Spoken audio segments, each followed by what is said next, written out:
ہم دفاع صحابہ کیوں کرتے ہیں؟ ہم صحابہ کا دفاع کیوں کرتے ہیں؟ صحابہ کا سارا دفاع اس لیے ہے کہ یہ رسول اللہ صلی اللہ علیہ وسلم کے ساتھی ہیں، اور کوئی وجہ نہیں ہے۔ اور ہمارے اوپر یہ الزام لگا دیا جائے، آپ حیران رہ جائیں گے۔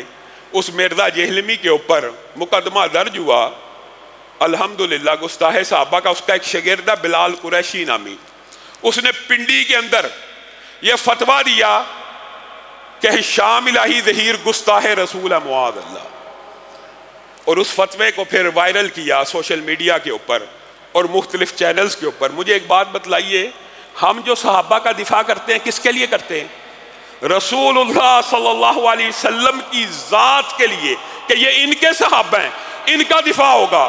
اگر رسول اللہ کی وجہ سے ان کے صحابہ کا دفاع ہو رہا ہے تو معاذ اللہ ہم رسول اللہ صلی اللہ علیہ وسلم کی گستاخی کریں گے؟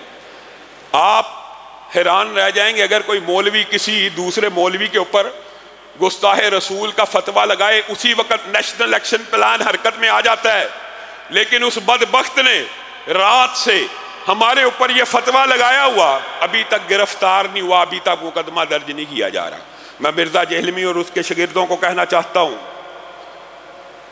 الٹا چور کوتوال کو ڈانٹے اور اپنے آپ کو سیف پیسیج دینے کے لیے اور اپنی شرمندگی کو مٹانے کے لیے تم دوسروں کے اوپر اگر گستاخ رسول کے فتوے لگاؤ گے تو شوکت عزیز صدیقی سینٹ کمیٹی کی رپورٹ اور پاکستان کا آئین اور قانون یہ بات کہتا ہے۔ میں لاء کا طالب علم ہوں، میں ایڈوکیٹ ہائی کورٹ ہوں، یہ قانون کا طالب علم ہونے کے ناطے آپ کے سامنے یہ بات رکھتا ہوں، پاکستان کے آئین میں یہ بات موجود ہے۔ اگر کوئی کسی کے اوپر گستاخی رسول کا فتویٰ لگا دے اور اس کو ثابت نہ کر سکے تو یہ بھی اتنا بڑا جرم ہے جیسے توہین رسالت ہے۔